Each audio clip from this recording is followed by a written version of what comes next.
Hello everybody, it is Eric here, and the Five Nights at Freddy's Security Breach second trailer has just been showcased on the GeForce RTX Game On special broadcast event. So yeah, obviously it was really exciting and really awesome to see, but I think it's time for another analysis, so let's see what this is all about.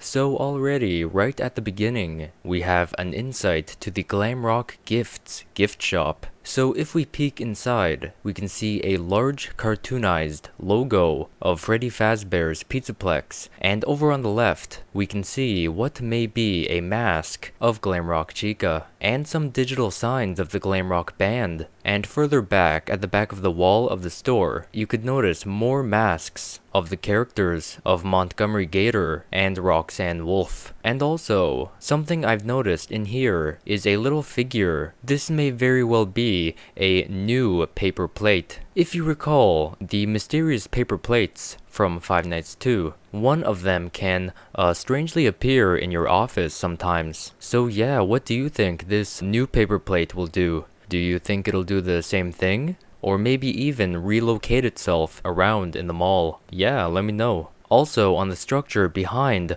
the paper plate doll, there is what appears to be a glow-in-the-dark little toy statue of Montgomery Gator. And over here, as left as we can see, there are some merchandise of the characters of Glamrock Chica and Montgomery Gator on the shelf. And lastly, as you can see, this gift shop is locked up and closed for the night, judging by the caged wall pulled over, blocking the entrance. Now, if we move over to the left, we have a little restaurant of some sort. However, if you remember from the last trailer, our current perspective back then would not allow us to see this neon sign. So now that we have the proper angle, we can finally distinguish what this little restaurant is called, the Faz Pad. And judging by the neon sign logo, there are some figures in resemblance to steam lines. So I predict that this little area would appear to be a coffee shop of some sort. On the upper floor, we can still see the Chinese lanterns hanging from the ceiling. So that's pretty neat. Keeping a nice and zen vibe up in here. But anyway, down on the first floor, we have these red structures, and plenty of them. I think these are booths, so you can go order your coffee and sit down and shut up. But anyway, behind those is a cool black and white print. This design is the Freddy Fazbear's Pizzaplex logo. And finally, in this room we have some cash registers with a poster of Roxanne Wolf in the background. And also, if you've noticed, just like the gift shop, the coffee shop is closed as well. But anyway guys, moving out a little, we have this main lobby area in a better and brighter outlook. If you recall from trailer number 1, these pillars didn't possess the black and white checker pattern on them. And not just that, the lights were off back here. However, now the lights are on. And here we can see these animated digital signs. Over on the left we can see one. And these signs are cycling through the Glamrock animatronics. And speaking of which, there's also one above the Glamrock Gifts gift shop. And finally, another change in this scene compared to the last version I've noticed is that on the pay to access gates in the front, in the original, they were just solid white gates with a print of Glamrock Freddy's face. However, now they've turned red and now have a carved outline of Glamrock Freddy's head in them. Personally, I think this version is much cooler. And the actual blocks now have these neon blue linings. So yeah, awesome. But yeah, before any of this though, just like trailer number 1, we had a mysterious voice tuning in and out in most scenes. This one appears to be the same character as before, judging by the voice, theorized to be Vanny. Anyway, here once again we begin this trailer off with her saying Gregory. However, this time she's saying it in a slightly different tone, also with some nice music in the background. Next we fade to black with Vanny saying, "It's getting late." So up at this point we have Gregory it's getting late. This also signifies that at this very moment, the mall is closed for the night. If you remember from earlier, I've mentioned that the gift shop and coffee shop are shown closed with a cage. Anyway, so now we fade into this Mexican restaurant with red and black checker pattern floors. Over on the very left, we have the area where you wait in line to order, and next to it is a drink dispenser, or should I say, water dispenser. Get it? Eh? 'Cause it's mostly watered down stuff? Forget it. Either way, there is a text saying Faz's Fizz Station on the dispensers. Over on the yellow wall here, we have neon signs shaped like cacti wearing sombreros. But something that really caught my attention here is this white figure also wearing a sombrero. I believe this is a robot, and if we zoom in even more, we can actually see another robot maneuver itself through the restaurant, holding an order. So over on the left, we have this machine that says Ready, Set, Go on its side. In the middle, we have tables, a cactus plant, and some foosball or whatnot. And finally, in the very back, we have about a kajillion arcade machines. A kajillion and one, give or take. Next we fade to black, with Vanny saying, "Let's get you home." And then we fade to another restaurant. Now, unlike the Mexican restaurant, where you could guess what they serve, here it's not as obvious. But if you look closely, on the tables, you can see a ketchup and mustard set placed orderly along the tables. So I could assume that this place serves burgers, fries, and etc. But not just that.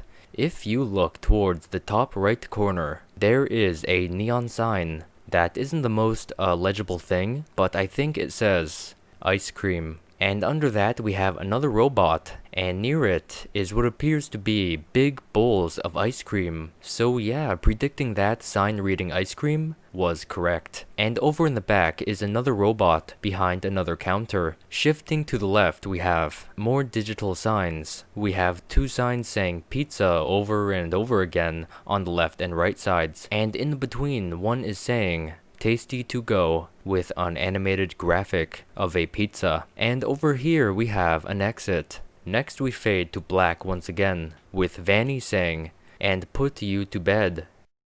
I'd love to have this experience with you, Vanny. I love you. Wait, are you guys hearing this?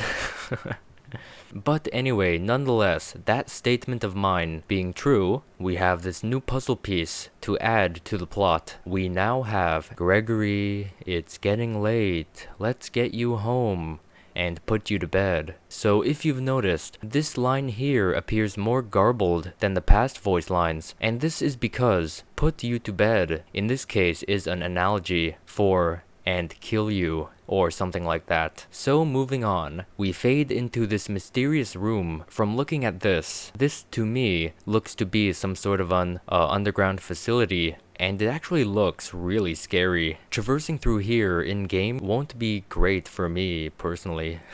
So we have pipelines running along the hallways on the left side. And the most questionable aspect to this perspective is the wall with the arrow pointing left and right. On the left side, we have an icon with a picture of a pizza slice, and on the right side we have the letter L. So I predict, on the left side we have the underground pizza manufacturer. Hell knows I don't want to see what they do in there.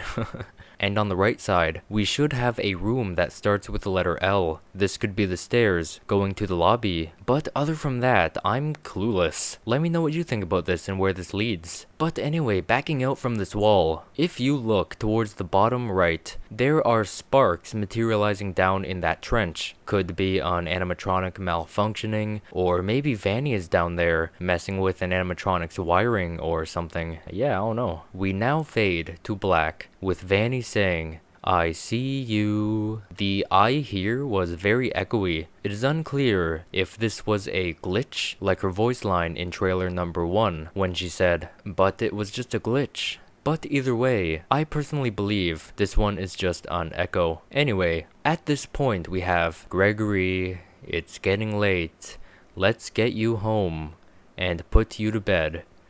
I see you. Anyway, now we fade into a familiar looking room, and I say that because of this big silo, which reminds me of the very silo figure we see at the beginning of trailer number 1. So until further notice, I'm gonna compare this room to that one. And if you look closely, the Glamrock Freddy logo is still on the silo. So yeah, I picture this is behind the perspective we saw in trailer number 1. But before we move any further, we have what appears to be a control panel with a bunch of green and blue buttons. Down below we have shelves with a stock of boxes. And over on the left side we have a bunch of ledges. Here I predict we may have to climb a bunch of ladders and jump from one shelf to another. I'm actually really interested in this area. It kinda reminds me of a certain point in Resident Evil 3 remake. You know, the factory part. Another interesting area in this room would be this office. So following the pathway, this is leading into the office. And there's also stairs from the lower floor leading up to the door. I'm really curious about what this office will have to do with the game. I predict that this is where we start the night. Anyway, so in this office we can see office chairs, computers, filing cabinets, posters, a Bristol board, a whiteboard, and a neon sign saying, "Let's rock." Anyway, so the whiteboard appears to hold a pie chart and a bunch of illegible text. Over on the right wall, there is a poster sponsoring some kind of a product called Soda-Roni. I guess this is a soda that is pepperoni flavored or something. And next to that is a smaller poster, and on that poster I believe to hold the Moon figure animatronic, and underneath the Soda-Roni poster there is a smaller picture frame that looks as if it is holding a picture of Springtrap or something, I'm not sure. And now finally guys, we now fade to black, where Vanny begins to laugh menacingly. To be honest, the first bit of her laugh sounded cute. But then it went south and sounded very psychotic. And quickly followed by the logo, Five Nights at Freddy's Security Breach. So yeah, I hope you guys enjoyed that analysis video for the Five Nights at Freddy's Security Breach second trailer. If you've enjoyed this analysis, please leave a like on the video. I would really appreciate it, guys. So yeah, tell me what you think about this trailer.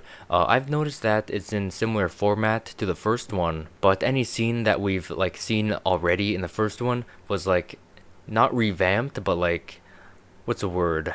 Advanced, I'd guess. I'm not sure. But yeah, let me know your favorite part of this trailer in the comment section below. And if you have not already, why not subscribe for more FNAF videos like top 10s, theories, news videos, let's plays, stuff like that. And if you want to be first to said FNAF videos, why not study that bell down below. Also guys, if you want to check out my analysis on the first trailer, please click, you know, whatever side it's on. That one or that one, I know. Which one is it? I don't know. And yeah, otherwise, please go check out other FNAF videos I've done in the past. As usual, there will be playlists linked in the description below, or you can go to my video gallery on the channel and just pick and choose as you please. But yeah, otherwise, just thank you so much for watching. I really appreciate it. And yeah, awesome trailer. And with all that being said, I hope to see you guys in the next video. Stay fresh.